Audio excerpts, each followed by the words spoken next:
Pour discuter de tout ça, nous recevons un panel de députés, Greg Fergus pour les libéraux, Luc Berthold, conservateur, et Alexis Deschênes, nouvellement élu pour le Bloc québécois. Alexis, disons-le tout de suite, question de transparence, on a déjà travaillé ensemble à Radio-Canada quand vous étiez journaliste, évidemment. Je devrais même dire que ce fut très agréable. Ah bon? Mais maintenant, vous êtes de l'autre côté du miroir, comme on dit, alors je vais... Ça sera peut-être différent. Ça sera certainement différent, oui. Les conservateurs dénoncent le fait qu'il n'y aura pas de présentation de budget en ce moment, avant l'automne, en fait. C'est vrai que ça fait longtemps que les citoyens n'ont pas vu de prévision budgétaire ou de compte-rendu budgétaire précis. Monsieur Fergus, la première question est pour vous. Est-ce que c'est raisonnable d'attendre à l'automne? Écoutez, c'est un nouveau gouvernement qui vient juste de s'installer ici sous M. Carney. Et tout d'abord, quand j'entends des conservateurs qui disent qu'il y a un problème, il n'y a pas un budget, moi, je garde, quand ils étaient supposément de gagner les élections, ils ont présenté leur plan d'action de 100 jours et il n'y avait aucune mention d'avoir un budget dans ces 100 jours-là. Vous savez, oui, on va avoir, le Premier ministre et le ministre des Finances avaient annoncé qu'on va avoir un budget à l'automne et tôt à l'automne. Mais peu importe, le plan d'action est déjà en branle. Le Premier ministre a pris des engagements pour réduire les impôts, faire une réduction des impôts pour 22 millions Canadiens. Deuxièmement, qu'on va déposer un projet de loi pour créer le commerce interne de libre-échange entre les provinces et les territoires. Et troisièmement, qu'on va agir immédiatement en ce qui concerne pour s'assurer qu'on va avoir la chance pour réduire introduire des mesures pour combattre le crime. Alors, c'est un premier ministre qui passe à l'action dès jour 1. Oui, peut-être, mais reste qu'on n'a pas de chiffres précis. Monsieur Deschênes, est-ce qu'il faut, comme on dit, laisser la chance au coureur? Il faut être patient à l'égard des libéraux de ce nouveau gouvernement?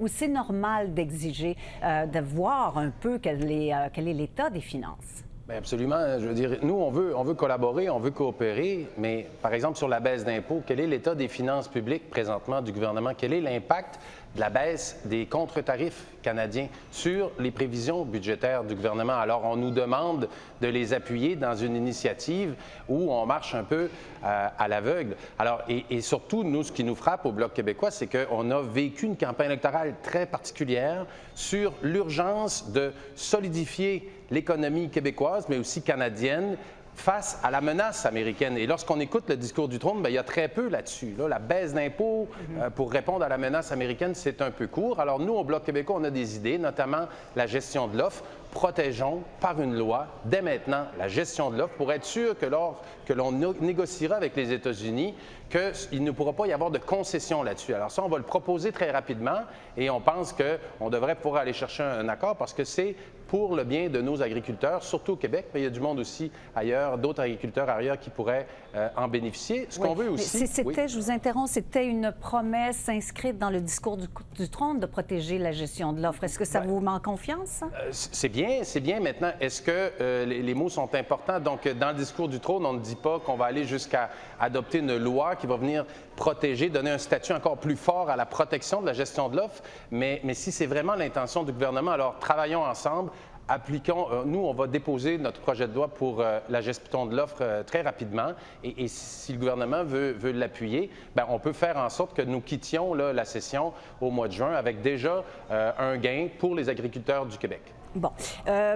Monsieur Berthold, j'arrive à vous et on se parlait hier à cette même émission. Vous me disiez, pour l'instant, tout ce qu'on a, c'est des slogans, il n'y a rien de concret. Alors, aujourd'hui, est-ce qu'il y a quelque chose d'un peu plus concret pour vous?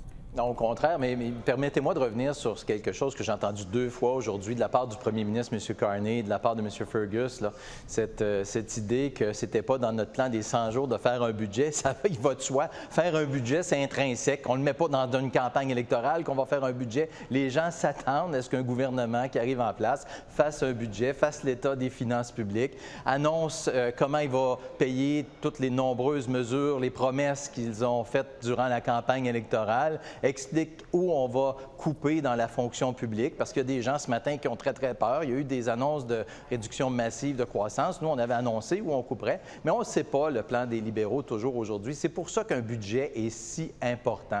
Encore une fois, un énoncé de principe, comme on l'a dit tout à l'heure, des beaux slogans, mais aujourd'hui, on n'a pas eu vraiment plus de réponses de la part de M. Carney sur la manière dont on va faire ça, où on va prendre l'argent, comment on va le faire. Nous, ce qu'on disait, c'est on veut réduire le coût de la vie, on veut un budget cet automne, on veut rendre nos rues plus sécuritaires, on veut construire les logements, réduire la bureaucratie pour le faire. Eux veulent créer une nouvelle bureaucratie pour construire des logements. Donc, au lieu de mettre de l'argent dans la bureaucratie, pourquoi pas le mettre pour construire des logements? Bref, il y a beaucoup plus de questions encore après la période de questions aujourd'hui qu'on a eu de réponses.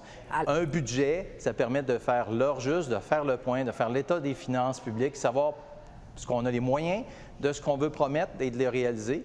D'autant plus, comme l'a dit mon collègue du Bloc, il y a 20 milliards de revenus qui ne seront pas là. Donc, où ils vont prendre l'argent? Alors, M. Fergus, où allez-vous couper dans la fonction publique? On va chercher des économies en donnant aux fonctionnaires les outils qu'ils ont besoin, surtout dans l'intelligence artificielle, pour collaborer mieux ensemble, pour chercher des économies, pour livrer des services plus efficacement. Ça, c'est certain. Le premier ministre était très limpide là-dessus. On va aller plus loin, on va aller plus vite que jamais auparavant. Alors, moi, j'anticipe et j'ai confiance qu'on va avoir un gouvernement à l'œuvre et un gouvernement qui passe à l'action immédiatement. Et alors, ça, c'est la raison pour laquelle j'ai confiance en M. Carney. Est-ce que vous parlez au parti d'opposition, M. Fergus? Excusez-moi, si vous pouvez le répéter, l'oreillette est juste sortie. Bien sûr, on vous laisse le temps est-ce que de vous organiser, est-ce que vous parlez au parti d'opposition en ce moment? Vous êtes un gouvernement minoritaire, vous n'aurez pas le choix que d'établir des alliances. Alors, est-ce que vous avez l'impression que les partis d'opposition vont pouvoir travailler avec vous? La plus belle indication que j'ai eue que les partis d'opposition vont travailler d'une façon collaborative, c'est de ce qu'on a entendu de M. Poilievre aujourd'hui, qui a dit qu'il ne voit aucune raison d'empêcher cette réduction d'impôts pour les Canadiens. Deuxièmement, pour aider à faire passer le projet de loi pour créer le libre-échange à l'intérieur du Canada pour qu'on puisse avoir une économie au lieu d'avoir 13. Pour moi, ce sont des bonnes nouvelles. Et quand j'entends mon collègue du Bloc québécois ici sur la gestion de l'offre, et on sait bien que c'était bien écrit dans le discours du trône, je pense qu'il y a plusieurs enjeux, plusieurs terrains où est-ce qu'on peut coopérer ensemble pour livrer la marchandise pour les Canadiens. Bon, M. Berthold, M. Fergus le dit, le premier ministre l'a répété à plusieurs reprises, il veut que le Canada ait une économie et pas 13. Est-ce que c'est dans votre intérêt de collaborer avec le gouvernement sur cette question précise? Bien, c'est dans notre intérêt dans la mesure où on s'était effectivement aussi dans notre programme électoral, mais vous avez remarqué le changement de discours du premier ministre. On a dit, le premier ministre avait déclaré en campagne électorale qu'il n'y aurait plus de barrières commerciales entre les provinces au jour du Canada, le jour de la fête du Canada. Et aujourd'hui, et depuis hier, ce qu'il a dit, c'est qu'il y aurait une loi de déposer pour faire en sorte de le faire. Puis cette loi-là sera déposée avant le jour de la fête du Canada. Donc, déjà, il y a un recul parce que ce qui était très clairement établi par M. Carney, il l'avait dit d'une manière. Donc, M. Carney parle beaucoup. Il est arrivé en place. Il doit maintenant réaliser que ça bouge peut-être pas aussi vite qu'il le voudrait. Et nous, on est là justement pour nous assurer que ça bouge, que ça avance et qu'on puisse faire en sorte d'être moins dépendant de l'économie américaine. Et pour ça, bien, une façon simple, ce serait pour les libéraux d'abolir la loi anti-développement C-69 pour permettre justement d'avancer dans ces projets-là. Ça, c'est de développer notre économie, d'être moins dépendant face aux États-Unis. C'est des gestes concrets que le gouvernement pourrait annoncer et réaliser tout de suite. Oui. Malheureusement, ce n'est pas ce qui est annoncé, ce n'est pas sur la table actuellement. Je voudrais poser une question à Alexis Deschênes. Il reste peu de temps. Monsieur Deschênes, vous aurez sans doute le mot de la fin. Alors, est-ce que cette notion de une économie et pas 13, on le sait, votre chef n'est pas chaud à cette idée-là, il l'a dit en campagne. Est-ce que vous allez mettre des bâtons dans les roues du gouvernement sur cette question-là?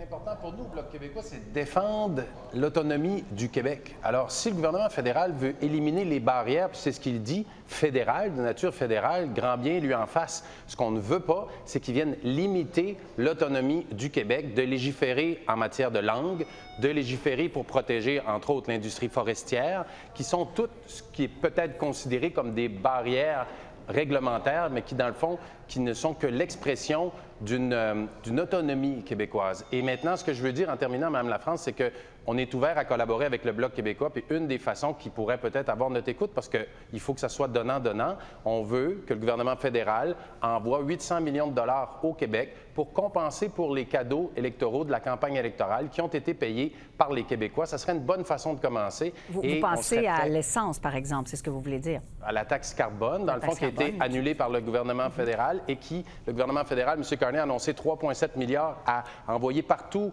au Canada, sauf au Québec, pour des gens qui n'avaient pas payé la taxe. Il y a de l'argent du Québec qui a servi à faire ça. Ça, c'est 800 millions de dollars. Si le gouvernement fédéral peut s'engager à redonner cet argent-là au gouvernement du Québec, bien nous, on va être prêts à donner quelque chose en échange. Alors, on verra quoi. On attendra ça. Merci beaucoup à vous trois d'avoir répondu à nos questions aujourd'hui. Merci. Merci. Au revoir.